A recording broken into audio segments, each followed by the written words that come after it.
Hello नमस्कार बच्चों, आप सभी का हमारे YouTube channel today current information पर स्वागत है। बच्चों, आज के सेशन में हम करेंगे कक्षा 6-7 हिंदी कार्य पुस्तिका आकलन पत्रक 6 से लेकर के 12 तक हल करने वाले हैं। आकलन पत्र 6, आकलन पत्र 7, आकलन पत्र 8, आकलन पत्र 9, आकलन पत्र 10, आकलन पत्र 11 और आकलन पत्र 12 की इस वीडियो के अंदर चर्चा करने वाले हैं। तो आकलन पत्र 6 हमारा है, दिए गए अव्ययी शब्दों का वाक्यों में प्रयोग कीजिए। देखिए, किंतु दिया है तो राम दूसरों को पढ़ने के लिए कहता है किंतु वह खुद नहीं पढ़ता है। आगे आया परंतु श्याम दूसरों को नाचने के लिए कहता है परंतु वह खुद नहीं नाचता है। इसलिए सीमा मास्क नहीं लगाती है, इसलिए उसे कोरोना रोग हो गया। अथवा पहला अथवा दूसरा कोई एक प्रश्न करना है, बल्कि तो ये अध्यापिका बच्चों को पढ़ाती ही नहीं बल्कि उनकी आर्थिक मदद भी करती है। नेक्स्ट है हमारा दूसरा सवाल, दिए गए वाक्यों का संबंधबोधक शब्दों को छांट कर लिखिए। तो सड़क के दोनों ओर पेड़ लगे हैं, तो दोनों ओर क्या है, यहाँ पर संबंधबोधक अव्यय है। आगे है, गांव के पास एक तालाब है, तो के पास संबंधबोधक शब्द है। रमन के अलावा मुझे यहाँ कोई नहीं जानता है, तो के अलावा यहाँ पर क्या हो गया, संबंधबोधक हो गया। खिड़की से बाहर मत झांको, तो के बाहर यहाँ पर संबंधबोधक हो गया। आगे नंबर तीसरा सवाल है, दिए गए क्रियाओं को वाक्य में प्रयोग कीजिए। तो लिखना, सीमा ने पिताजी को पत्र लिखा। घूमना, ममता प्रातःकाल बगीचे में घूम रही है। चलना, राधा बाजार चलकर जा रही है। पढ़ना, मंजू पढ़ने में होशियार है। ठीक है, इस प्रकार से ये क्रिया शब्दों के वाक्य के अंदर यूज करना था। चौथा सवाल है, दिए गए वाक्यों में क्रिया विशेषण और क्रिया को अलग करना है। कोयल मधुर गाती है, तो मधुर क्रिया विशेषण हो गया और गाती है ये क्रिया हो गई। खूब पढ़ो ताकि प्रथम आ सको, तो खूब और प्रथम ये क्या हो गई, क्रिया विशेषण। पढ़ना और आना ये क्या हो गई, आपकी क्रिया हो गई। मेरे पिताजी कल लौटेंगे, तो कल ये क्रिया विशेषण है और लौटेंगे ये क्रिया है। ठीक है, नेक्स्ट अपन पांचवा सवाल है, वाक्य संरचना के अनुसार वाक्यों को सार्थक रूप में लिखिए। तो सार्थक रूप में ये वाक्य थोड़ी सी मिस्टेक है, तो इनको सही करना है। हमारा पेड़ पौधों पर जीवन आधारित है, तो हमारा जीवन पेड़ पौधों पर आधारित है। वह फूल ये कितना सुंदर है, तो इसको सही करेंगे, तो वह यह फूल कितना सुंदर है। पिताजी क्या उठा बाहर से आए, तो यहाँ पर इसका सही होगा, पिताजी बाहर से क्या उठा लाए। गौरैया चहचहा रही थी पेड़ पर, तो इसका होगा, पेड़ पर गौरैया चहचहा रही थी। इस प्रकार से ये आकलन पत्र 6 एक बार आप पुनः देख लीजिए। कोई भी अगर मिस्टेक होती है तो उसको आसानी से करने की कोशिश कीजिए। आगे हमारा कार्यपत्रक नंबर है 7, कहानी को पढ़कर प्रश्नों के उत्तर दीजिए।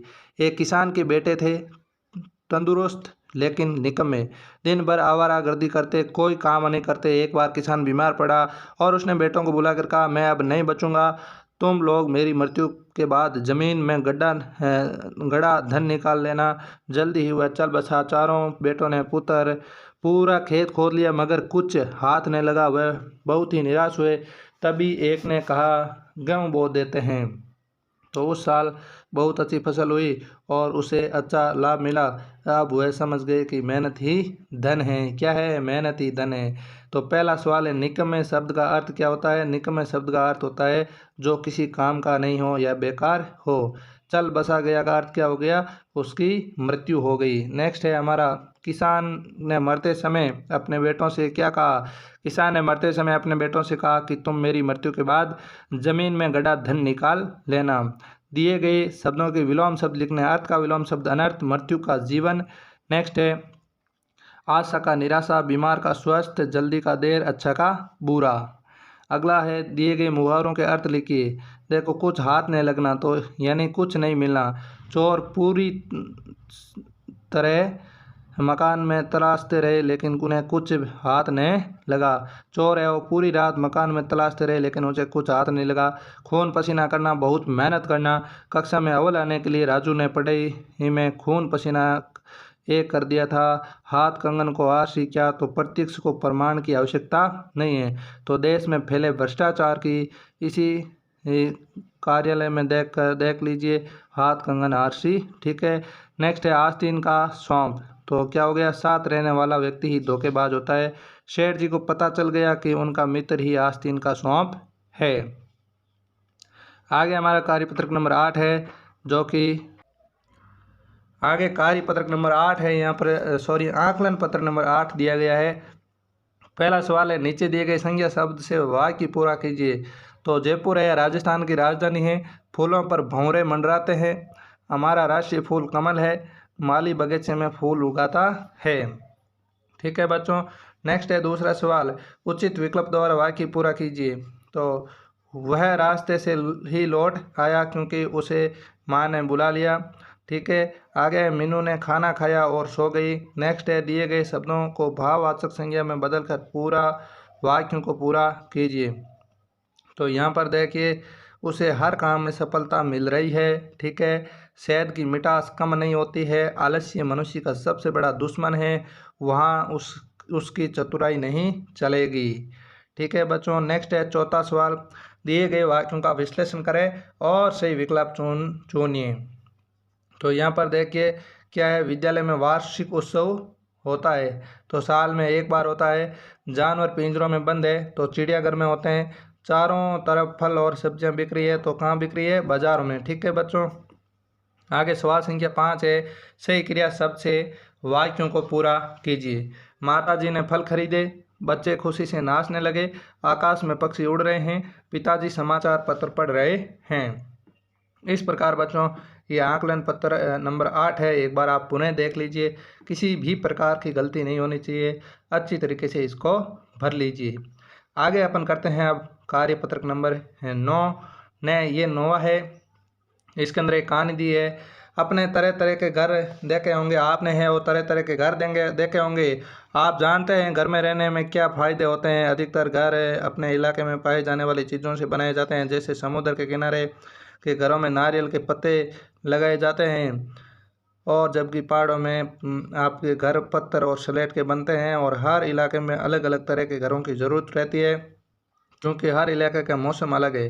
पहाड़ी इलाकों में घरों में छत ढलवा बनाई जाती है ताकि पानी या बर्फ़ जल्दी नीचे गिर जाए, और आसमान में बांस के डंडों से घर बनाया जाता है। राजस्थान में आदिवासी क्षेत्रों में सरकंडों से चोटी नुमा घर बनाए जाते हैं, और कश्मीर में घर झील में तैरते हैं। इस प्रकार से वो आपके एक छोटा सा दिया गया है वाक्यांश। अब अपन करते हैं पहला प्रश्न दिया गया यहाँ पर, समुद्री इलाकों में कौन से पेड़ बहुतायत पाए जाते हैं? तो नारियल व खजूर के पेड़। नेक्स्ट है, असम में घर किस से बनाए जाते हैं? तो बांस के डंडों से। नेक्स्ट है, पहाड़ों पर किन किन चीज़ों को बनाए जाते हैं? तो पहाड़ों में घर पत्थर और स्लेट से बनाए जाते हैं। पहाड़ों पर घर है वो किन किन चीज़ों से बनाए जाते हैं? तो पहाड़ों पर घर पत्थर और स्लेट से बनते हैं। आगे है चौथा, पहाड़ी क्षेत्रों में घरों की छतें ढलवा क्यों बनाई जाती है? तो पहाड़ी क्षेत्रों में घरों की छतें ढलवा इसलिए बनाई जाती है ताकि पानी या बर्फ जल्दी नीचे गिर जाएं। आगे पांचवा सवाल है कि चोटी नुमा, इसका वाक्य बनाना है। तो आदिवासियों की झोंपड़ियां चोटी नुमा हैं। झील, उदयपुर को झीलों की नगरी कहा जाता है। समुद्र, मुंबई समुद्र के किनारे बसा हुआ है। पत्थर, किले बनाने में पत्थर का प्रयोग किया जाता है। सरकंडे से झाड़ू, चटाई व अन्य सामग्री बनती है। इस प्रकार से ये आकलन पत्र 9 है, वो एक बार आप पुनः देख लीजिए। अगर इसमें किसी प्रकार की गलती है तो उसको आप वापस से सुधार कर लीजिए, तो आसानी से देख लीजिए और अपना आकलन पत्र भर लीजिए। अब अपन करते हैं आकलन पत्र नंबर 10। यहाँ पर एक कहानी दी गई है, इस कहानी को आप पढ़ लेना। एक बार मैं पढ़ देता हूँ कि हमारी ट्रेन सुबह 7 बजे मुंबई के छत्रपति शिवाजी टर्मिनल पहुँच गई। स्टेशन के बाहर बोर्ड में लिखा था आमची। पूछने पर पता चला आमची शब्द मराठी भाषा का है, और जिसका अर्थ होता है हमारे नए शहर में गाइड कर लेना समझदारी होती है। मुंबई की शहर का श्री गणेश हमने श्री सिद्धि विनायक दर्शन के साथ किया। गाइड ने बताया मुंबई महानगर का नामकरण मुंबा देवी के नाम पर दिया गया था, और मुंबई महानगर अरब सागर के किनारे पर है। यहाँ का स्वादिष्ट भोजन भेलपुरी और बड़ा पाव है। मुंबई शहर के पास ही एलिफेंटा की गुफाएं हैं, और समुद्र के किनारे प्रसिद्ध ताज होटल है। मुंबई को बॉलीवुड उपनाम से भी जाना जाता है। मुंबई महाराष्ट्र राज्य की राजधानी है। तो पहला सवाल है, छत्रपति शिवाजी टर्मिनल के बाहर बोर्ड पर क्या लिखा? आमची मुंबई। इसका मतलब क्या होता है? तो इसका मतलब होता है आमची मुंबई का अर्थ है हमारी मुंबई। अगला है दूसरा सवाल, मुंबई शहर का नाम किस देवी के नाम पर पड़ा? तो मुंबा देवी नाम के ऊपर पड़ा था। तीसरा सवाल है, महाराष्ट्र की सीमा से कौन कौन से राज्य जुड़े हैं, बताओ। तो कौन कौन से, गुजरात जुड़ा है, गोवा जुड़ा है, मध्य प्रदेश जुड़ा है, कर्नाटक जुड़ा है, तेलंगाना जुड़ा है और छत्तीसगढ़ जुड़ा है। चौथा सवाल है आगे, मुंबई भारतीय चलचित्र का जन्म स्थान है और इसे किस उपनाम से जाना जाता है, तो इसे बॉलीवुड उपनाम से जाना जाता है। पांचवा सवाल है, मुंबई के लोग खाने में क्या पसंद करते हैं, तो भेलपुरी और बड़ा पाव। नेक्स्ट है छठा सवाल हमारे यहाँ पर, सागर और नदी में क्या अंतर है, लिखिए। तो नदी पहाड़ों से निकलकर सागर में मिल जाती है। सागर बड़ा और खारे जल युक्त होता है, जबकि नदियाँ अपेक्षाकृत छोटी और मीठे से पानी से युक्त होती है। अगला सवाल है, मुंबई में गणेश चतुर्थी का त्यौहार बड़े ही हर्षोल्लास से मनाया जाता है। उसी प्रकार आपके शहर में कौन कौन से त्यौहार है वो मनाए जाते हैं, लिखिए। तो हमारे शहर में दशहरा का त्यौहार, गणगौर का त्यौहार, होली का त्यौहार और तीज का त्यौहार है, वो बड़े ही हर्षोल्लास के साथ मनाया जाता है। इस प्रकार से ये आकलन पत्र 10 है, वो एक बार आप पुनः देख लीजिए और कोई भी अगर गलती रहती है तो आसानी से हल करने की कोशिश कीजिए और उसको गलती को भी सुधार लीजिए। अब अपन करते हैं आकलन पत्र नंबर 11। यहाँ पर दिया गया है, नीचे दिए गए वाक्य में क्रिया विशेषण छांट कर लिखिए। विनीता कक्षा में प्रथम आती है, तो प्रथम क्रिया विशेषण शब्द है और आती है ये क्रिया हो गई। नेहा बहुत बोलती है, तो बहुत यहाँ पर क्रिया विशेषण शब्द है और बोलती यहाँ पर क्या हो गया, आपके क्रिया हो गई। उतना खाओ जितना पच जाए, तो जितना यहाँ पर क्रिया विशेषण है और पच जाए यहाँ पर क्रिया है। शेर जोर जोर से दौड़ रहा था, तो जोर जोर से यहाँ पर क्रिया विशेषण है और दौड़ रहा ये क्रिया है। आगे दूसरा सवाल है, नीचे दिए गए क्रिया विशेषण शब्दों से वाक्यों को पूरा कीजिए। हमारे घर के सामने एक विशाल पेड़ है, बिल्ली चुपचाप घर में घुस गई, धीरे धीरे घर चलो, तुम स्कूल अवश्य जाओ। ठीक है। अगला सवाल है हमारा तीसरा, दिए गए क्रिया शब्दों को काल के अनुसार खाली स्थान से भरिए। तो अरविंद रोज 1 किलोमीटर चलता है, हम समय पर भोजन करते हैं, रवि नदी में तैरने जाता है, कल जोरों से आंधी चल रही थी। ठीक है। इस प्रकार से अपन आगे करते हैं चौथा सवाल, दिए गए वाक्य में क्रिया के अनुसार लिंग, वचन और काल में बदलकर सही वाक्य लिखना है। तो मैं खेलने गया, तो इसको बहुवचन के अंदर बदलना है, तो हम खेलने गए। कल हम सिनेमा देखने गए, तो इसको भविष्य काल में बदलना है, तो इसको हम कल हम सिनेमा देखने जाएंगे। आगे तीसरा है, वह हर कदम मुस्कुराता रहता है, तो इसको स्त्रीलिंग के अंदर बदलना है, तो वह हर कदम मुस्कुराती रहती है। आगे चौथा है, वह दशहरा का मेला देखने गए, इसको एक वचन में बदलना है, तो वह दशहरा का मेला देखने गया, इस प्रकार से लिखना है। ठीक है। यहाँ पर गया कर देना एक वचन के अंदर। ठीक है बच्चों, यहाँ पर गया कर देना है। आगे है, नीचे दिए गए उत्तरों के लिए प्रश्न लिखिए।